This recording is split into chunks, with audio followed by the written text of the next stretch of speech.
Assalomu alaykum. Va alaykum assalom. Kirsam maylimi? Kir.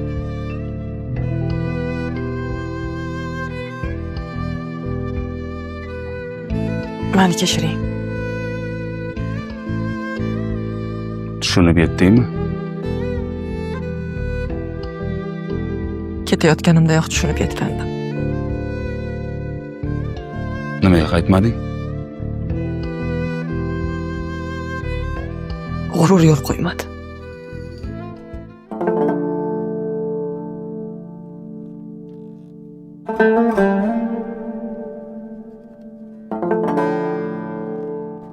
Ersiz yashash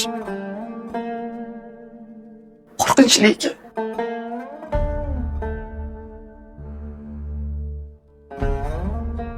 Nima bo'ldi? O'sha kuni uydan arazlab chiqib taksiga o'tirdim. Taksist xafaligimni ko'rib, go'yoki g'amxo'r odamdek xushomad.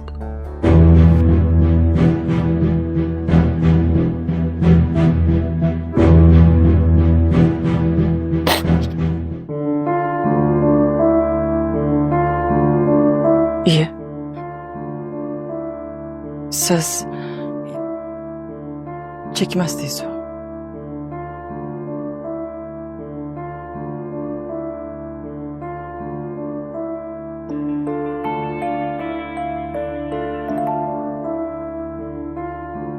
Otamni uyda 4-kun qolayotganimni eshitib qolgan sinfdoshim G'ulom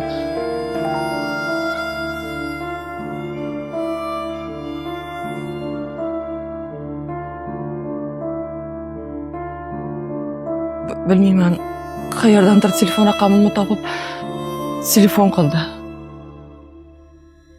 Nima dedi? Ahvoling yaxshimi? Agar siqilayotgan bo'lsang, chetroqqa chiqib dam olib ko'ngil yozamiz dedi. Sen nima deding? Damingni ol dedim.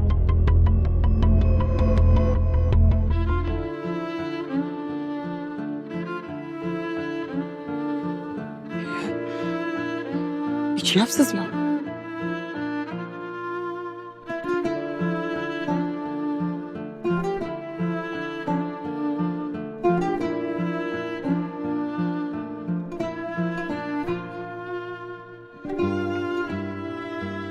Bu ovqatni 37 kun avval tayyorlab ketgandim. Nega yemadingiz? Tomog'imdan o'tmadi.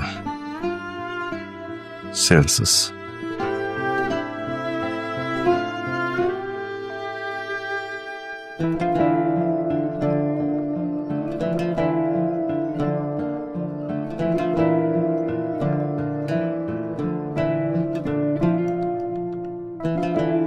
İşten bo'shadim. Nimaga? Boshlig'imiz o'zidan o'zi Malika sizni yolg'izlatib qo'ymaymiz dedi.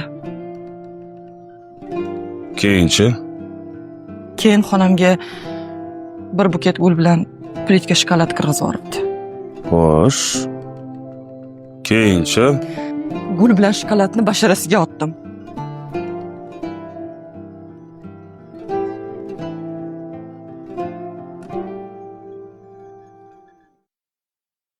Eng dahshatlisini aytaymi sizga?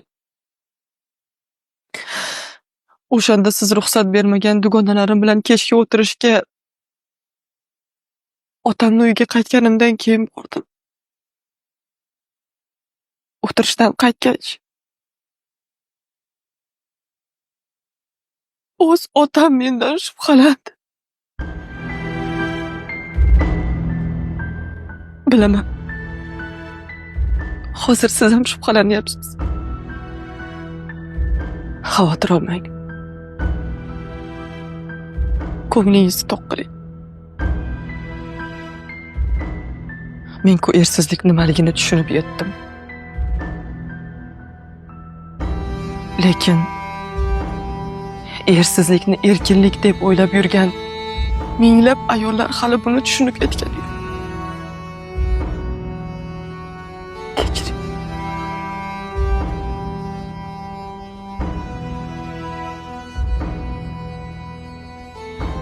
Kechqurun ko'cha aylanish senga yoqadimi?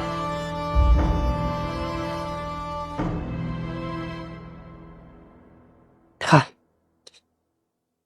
yoqadi. Faqat siz bilan.